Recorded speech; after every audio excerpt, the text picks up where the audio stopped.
tell us more about what is likely to happen to the port we see behind you in case of a no-deal Brexit.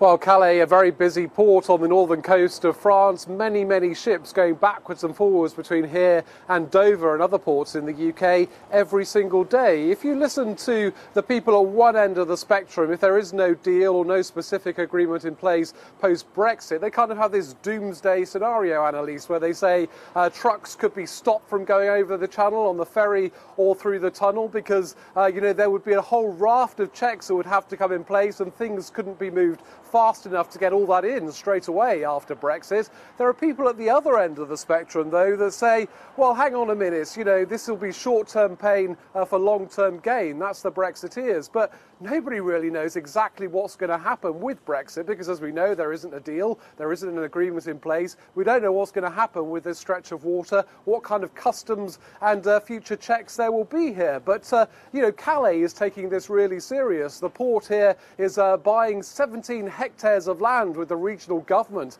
to house new logistical warehouses and possible areas for sanitary checks. So they're preparing for that, but they really don't know where this is going, and they really want answers now to come out between Brussels and London because they fear that without answers very soon that there will be chaos here. I was talking to the president of the Calais port earlier on this morning, and he said he can see no other option, but there would be long queues on both sides of the channel if these agreements aren't in place soon and procedures in place. Now, Damon, both Gary, the truck driver in your report, and his boss are said to be directly affected by a no-deal Brexit and by all this situation. But as we saw in your report, they were pro-Brexit. Do you sense that there will be a shift in perception in the next few weeks and months when chaos actually hits Calais?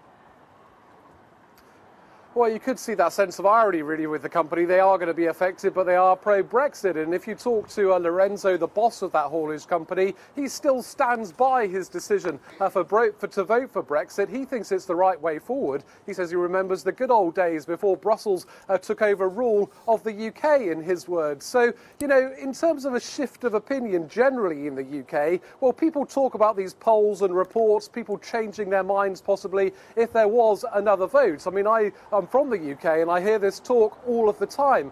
But as we're hearing from Theresa May all the time, there won't be a second referendum. But on the same token, as we've been hearing from my colleague Vincent in London, all of this political landscape might be changing in the UK now with the opposition Labour Party. There might be a second vote on this Brexit. What that means for Calais and Dover, well, we'll just have to wait and see.